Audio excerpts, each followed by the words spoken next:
म्हटलंय। आणि आपण आता लाईव्ह दृश्य पाहतो आहोत बडा कब्रस्तान इथले बाबा सिद्दीकी यांचं पार्थिव एका विशेष ॲम्ब्युलन्सनं इथे आणण्यात आलं।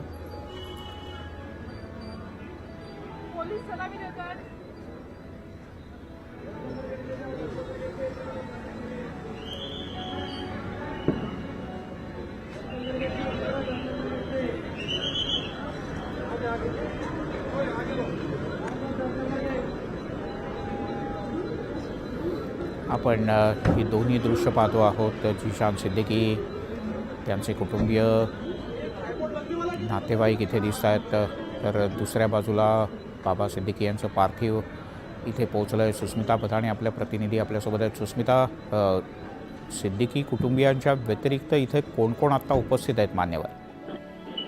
खरं तर आपण बघतो त्यांच्या आप्तजन आतमध्ये आहेत, काही राजकीय नेते मंडळी सुद्धा आतमध्ये पोहोचायचं करत आहेत, परंतु ज्या पद्धतीनं पोलिसांनी आता सलामी दिलेली आहे आणि त्यांचा जनाजा पार्थिव जे आहे ते बडा कब्रस्तान या कब्रस्तानाच्या आतमध्ये पोहोचलेलं आहे। त्यामध्ये मुळातच या संपूर्ण परिसरामध्ये जर आपण बघितलं पोलिसांचा कडेकोट बंदोबस्त लावण्यात आलेला आहे। एका बाजूला संपूर्णपणे वाहतूक ही थांबवण्यात आलेली आहे आणि याही ठिकाणी आपण जर बघितलं तर मोठ्या संख्येनं लोक हे त्यांचं अंतिम दर्शन घेण्यासाठी आलेले आहेत।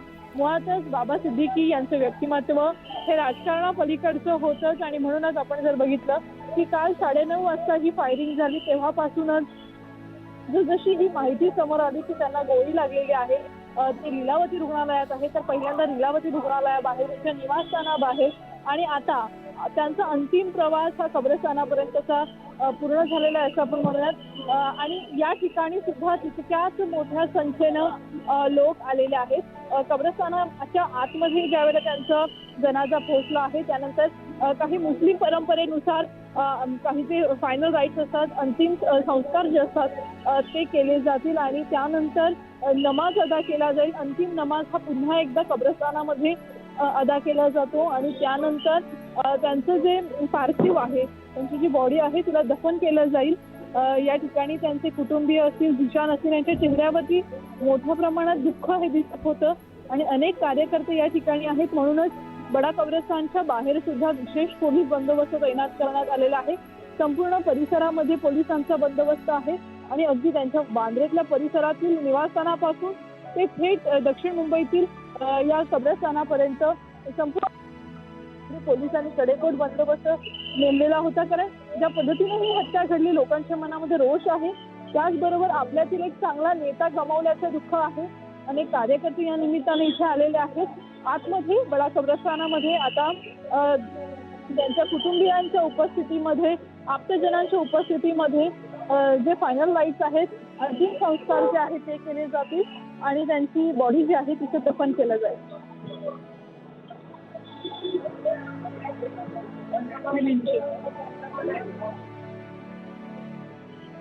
कुटुंबीय मित्रपरिवार तर टीव्ही स्क्रीनच्या उजव्या बाजूला बडा कब्रस्तानचं प्रवेशद्वार। सुस्मिता, तुर्तास धन्यवाद या माहितीबद्दल।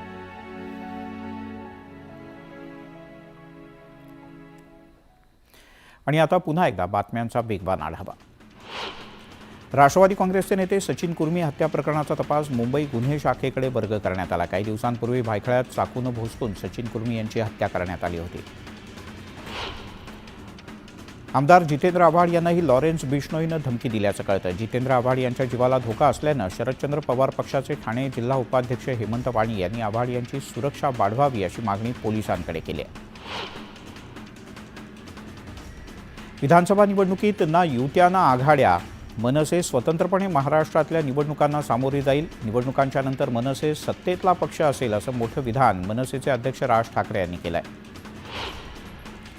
एकदा मनसेच्या हातात सत्ता द्या, जे पक्ष पैसा वाटतील त्यांच्याकडून पैसा घ्या, पण तुमचं मत मनसेच्या उमेदवारालाच द्या असं आवाहन राज ठाकरे यांनी केलं। उद्धव ठाकरे इतिहासातून बाहेरच येत नाहीत, उद्धव ठाकरे महाराष्ट्रावर कधी बोलणार असा टोला राज ठाकरे यांनी लगावला आहे।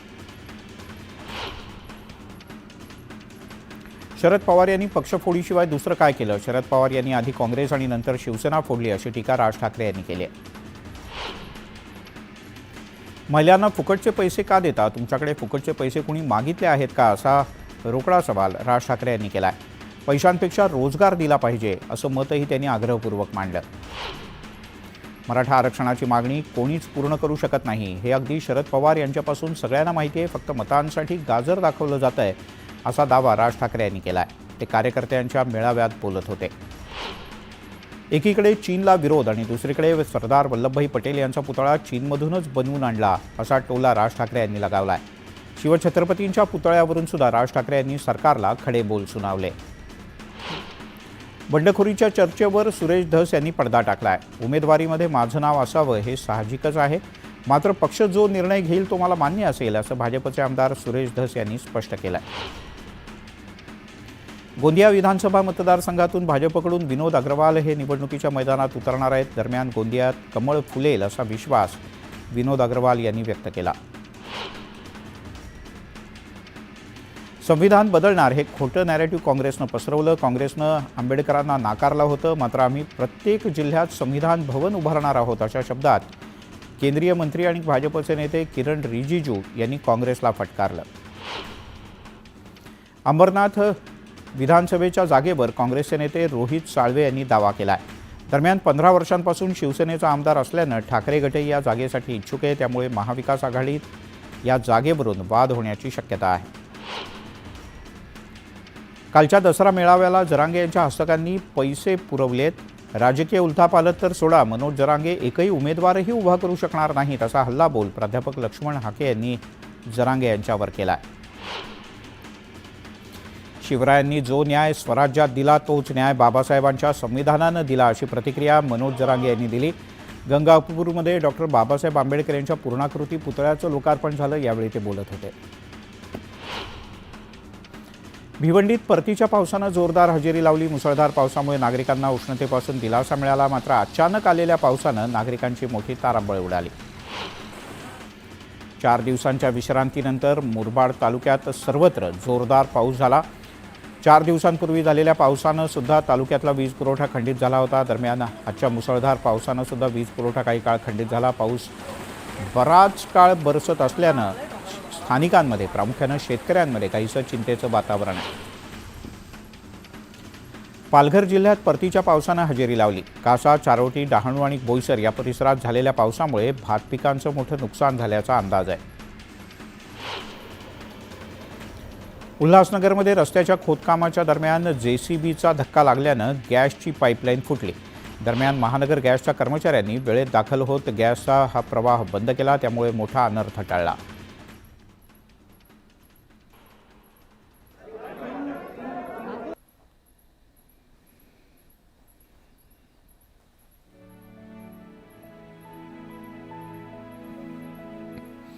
आणि आपण पुन्हा ही लाईव्ह दृश्य पाहतो आहोत. बडा कब्रस्तान या परिसरातली, जिथे बाबा सिद्दीकी यांचा जनाजा पोचलाय, त्यांचा दफनविधी या ठिकाणी पार पडणार आहे.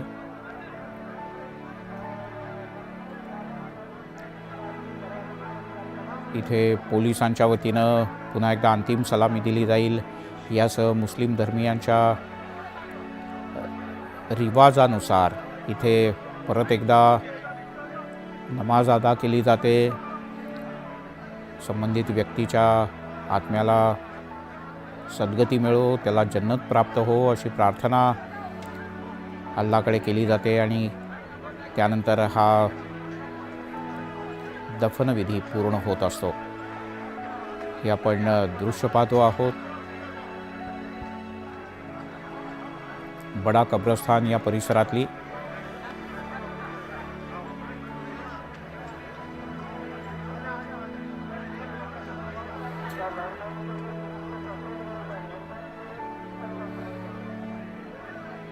इथे आता शेवटची एक नमाज अदा केली जाईल आणि त्यानंतर मुस्लिम धर्माच्या पद्धतीनुसार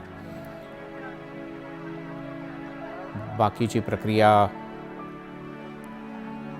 पार पडेल.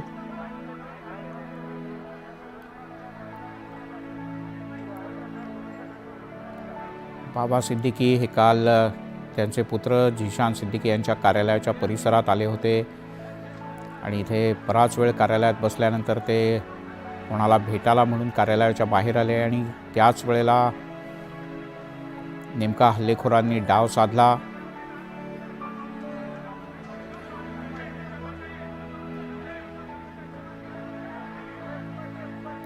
ज्या वेळेला बाबा सिद्दीकी हे इथे बाहेर लोकांना भेटण्यासाठी आले होते त्याच वेळेला या भागातून काही मिरवणुकासुद्धा सुरू होत्या आणि पोलिसांना इथल्या सुरक्षा व्यवस्थेवर नियंत्रण ठेवणं, इथली सुव्यवस्था राखणं हा मोठा जिकरीचा विषय आहे.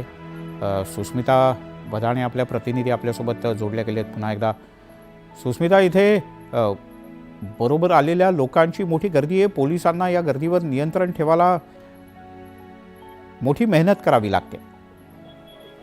नक्कीच आपण बघतोय की ज्या पद्धतीनं बाबा सिद्दीकी यांनी इतके वर्षात कमवलेली ही माणसं आहेत, त्यांच्यावरती मनापासून प्रेम करणारी ही माणसं आहेत, आप्तजन आहेत, नातेवाईक आहेत, जीवाभावाची जी नाती इतक्या वर्षांच्या राजकीय व्यावसायिक जीवनामध्ये त्यांनी निर्माण केलेली होती, ती सर्वच माणसं त्यांच्या अंतिम दर्शनासाठी या बडा कब्रस्तान या ठिकाणी आलेली आहेत. त्यामुळेच आपण जर बघितलं तर जादा पोलीस बंदोबस्त हा तैनात करण्यात आलेला आहे.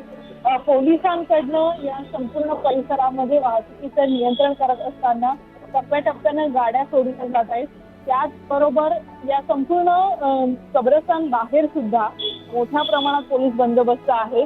आतमध्ये जर आपण बघितलं तर नमाज अदा केला जात आहे. पोलिसांची सलामी आतमध्ये दिली जाईल आणि त्यानंतर नमाज अदा केला जाईल.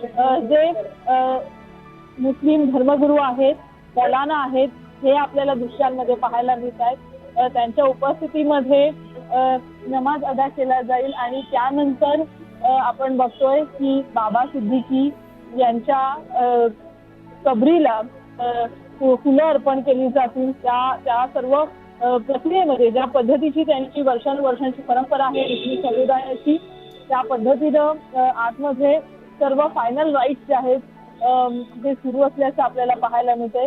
कब्रस्तानाच्या आत आणि कब्रस्तानाच्या बाहेर दोन्ही ठिकाणी चाहते, त्यांच्यावर प्रेम करणारे आप्तजन यांची गर्दी पाहायला मिळते. बडे नाव बडी हस्ती म्हणून बाबा सिद्दीकींकडे बघितलं जायचं. राजकीय पक्षांमध्ये जरी त्यांनी बदल केलेला असला तरी सुद्धा त्यांच्या व्यक्तिमत्वात फारसा बदल झालेला नव्हता आणि त्यामुळेच ही अशा पद्धतीची माणसांचं प्रेम जिव्हाळा त्यांना लाभलेला असावा. आणि काल बरोबर 9:30 वाजता म्हणजे काल याच वेळी 9:40 बाबा सिद्दीकी यांच्यावरती फायरिंग झालेली होती आणि आज त्याच वेळेला त्यांना कब्रस्तानामध्ये आणण्यात आलंय. त्यांच्यावरती अंतिम संस्कार हे मुस्लिम पद्धतीनं केले जात आहेत. खरं तर या संपूर्ण घटनेनंतर राज्यातील एकूण सुरक्षा व्यवस्था, असुरक्षित वातावरण आणि कायदा आणि सुव्यवस्थेचा प्रश्न निर्माण झालाय असं म्हणण्यात आलं. परंतु आपला माणूस गमावल्याचं, आपल्यातील एक सर्वांना हवासा वाटणारा चेहरा गमावल्याचं दुःख या कब्रस्तानामध्ये आलेल्या अनेकांच्या चेहऱ्यावर पाहायला मिळतंय. भर पावसात ज्या वेळेला बाबा सिद्दीकी यांचं पार्थिव बाहेर काढण्यात आलं त्यावेळेला भर पावसात अशाच पद्धतीनं लांबच लांब रांग आपल्याला नमाज अदा करण्यासाठी, अंतिम नमाज अदा करण्यासाठी पाहायला मिळालेली होती. आणि पावसाच्या येण्याने सुद्धा ही लोक हटली नाही. जनाजाचा प्रवास हा सुरू राहिला. पाली ते थेट दक्षिण मुंबईत गिरगाव पर्यंत हा संपूर्ण प्रवास त्यांचा झाला आणि आता कब्रस्तानामध्ये अंतिम काही क्षण आहेत ज्या वेळेला त्यांचे कुटुंबीय त्यांच्या देहाचा अंतिम प्रवास पाहू शकतात. आणि खऱ्या अर्थानं आपण जर बघितलं तर बाबा सिद्दीकी यांच्यावरती झालेल्या हल्ल्यामुळे अनेक प्रश्न निर्माण झाले आहेत, परंतु लोकांचं प्रेम त्यांच्या भोवती इतकं आहे.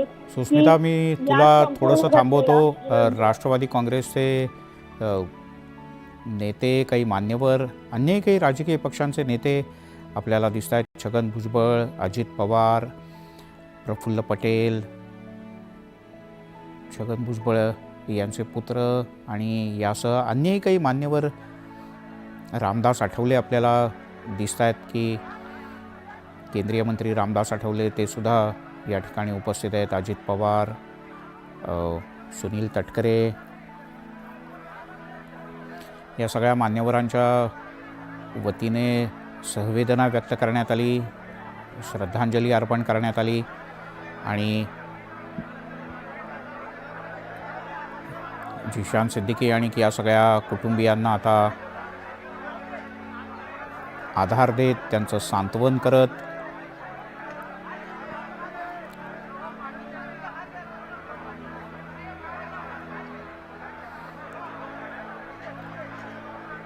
राष्ट्रध्वज आता सिद्दीकी कुटुंबियांच्याकडे सुपूर्द केला जाईल. त्यानंतर इथे सलामी दिली जाईल आणि नंतर गिरगाव इथल्या या बडा कब्रस्थानच्या इथे बाबा सिद्दीकी यांच्या पार्थिवाचा दफनविधी पार पडेल.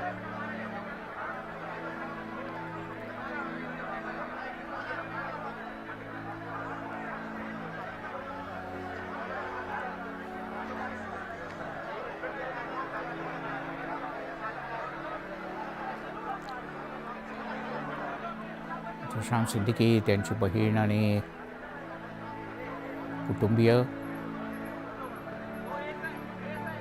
कालपासून विविध राजकीय पक्षातल्या, समाजाच्या विविध क्षेत्रातल्या, बॉलिवूडमधल्या अनेकांनी सिद्दीकी कुटुंबियांची भेट घेतली आणि आता आपण पाहतो या दृश्यांमध्ये पोलिसांच्या वतीने हा राष्ट्रध्वज सिद्दीकी कुटुंबियांच्याकडे सुपूर्द करण्यात आला आणि त्यानंतर आता मुस्लिम धर्माच्या प्रथा परंपरेनुसार इथे नमाज पठण होईल. त्यापूर्वी एक अंतिम सलामी दिली जाईल आणि नमाज पठण झाल्यानंतर हा दफनविधी इथे पार पडेल.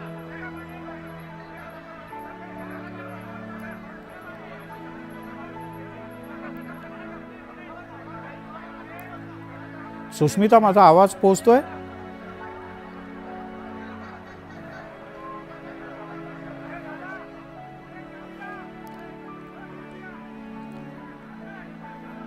सिद्दीकी यांच्या घराच्या इथून ज्या वेळेला ही अंतिम यात्रा सुरू झाली, हा जनाजा ज्या वेळेला निघाला त्यावेळेला अशाच पद्धतीनं त्यांना सलामी देण्यात आली होती, अंतिम सलामी. आणि आता ही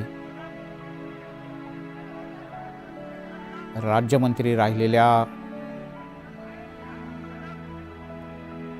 मुंबई म्हाडाचे अध्यक्ष राहिलेल्या बाबा सिद्दीकी यांना या शासकीय इतमामात अखेरचा निरोप.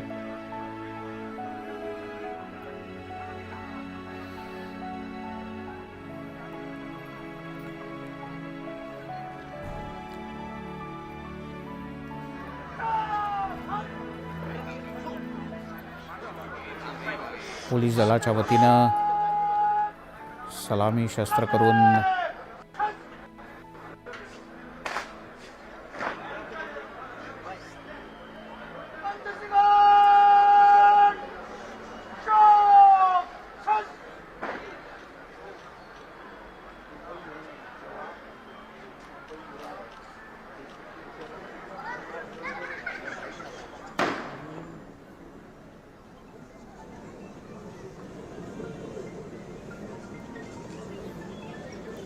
आणि याच दरम्यान एक मोठी बातमी आधी येते, ती म्हणजे ज्या शुभम लोणकरनं सोशल मीडियात एक पोस्ट शेअर केली होती. बिश्नोई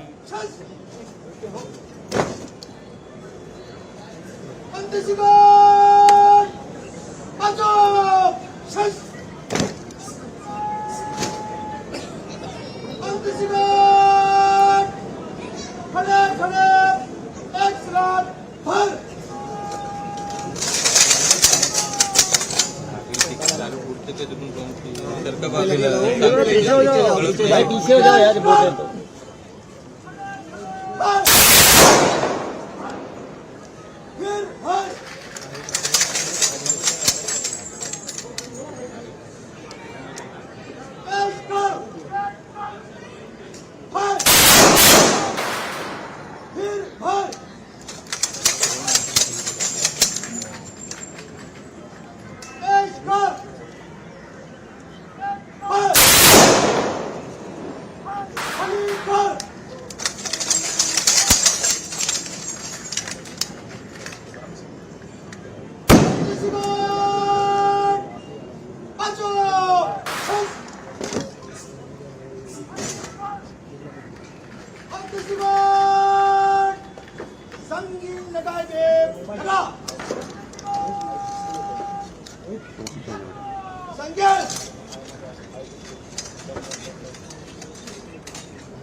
भाई अपने जरिए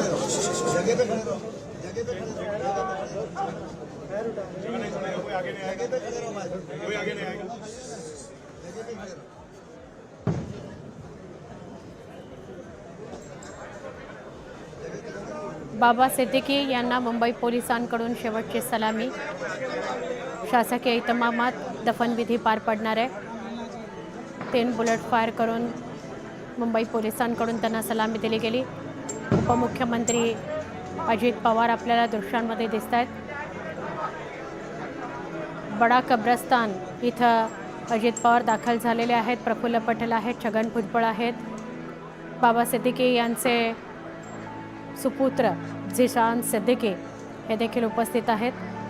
दफनविधी काही क्षणामध्ये पार पडेल. काल साधारणपणे 9:40 बाबा सिद्दीकींवर गोळीबार झाला. 2 ते 3 बुलेट त्यांना लागल्या आणि त्यामध्येच त्यांचा मृत्यू झाला. 2 जणांना अटक करण्यात आलेली आहे. अजून दोघांचा शोध सुरू आहे.